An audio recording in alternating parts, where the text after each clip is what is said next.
My father died because an advisor poisoned him. So, my mother makes me take a spoonful of that very poison every day to build up my immunity towards it. It tastes awfully bitter, and it burns, like swallowing acid. Mithridatism. Self-administering poison is tricky business. If I take an extra spoonful, I will die. It was never a problem before, because I never would take a sip more than I needed to, because of the horrible, pungent taste.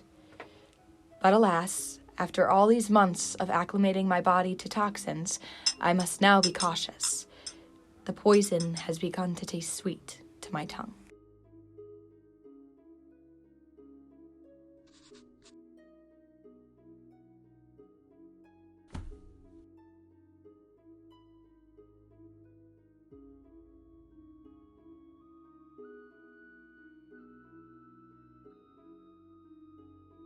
I have been sleep-deprived for months.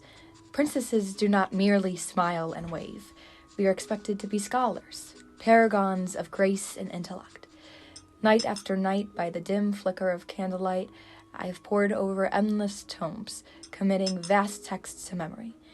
Each evening, I pushed myself further, testing the limits of my endurance, forgoing a resistance to exhaustion as one might to poison.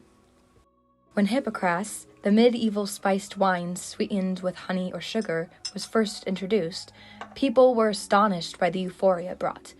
But soon, that initial sweetness was no longer enough to provide the fleeting rush, no longer sufficient to appease their ever-demanding tongues. As its popularity soared, so too did its grip on those who indulged. What began as an occasional stimulant morphed into a daily necessity.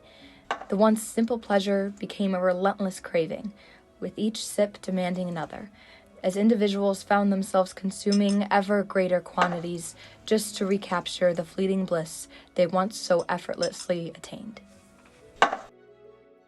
I still remember the first public executions I was forced to witness, the sheer horror of it all, the overwhelming urge to flee, to cry out and beg for it to end. But with time, I have grown desensitized to the display of violence.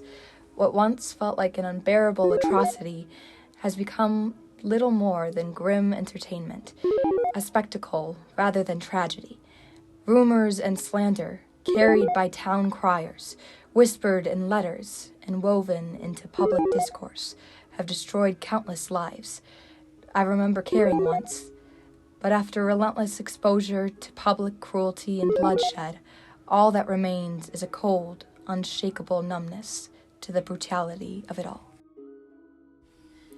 I took a killing dose when I should have been carefully poisoning myself, one spoonful at a time. It's not too late to destroy this toxic cycle of apathy and complacency. Do it before the poison sets too deep. Do it before it destroys you instead.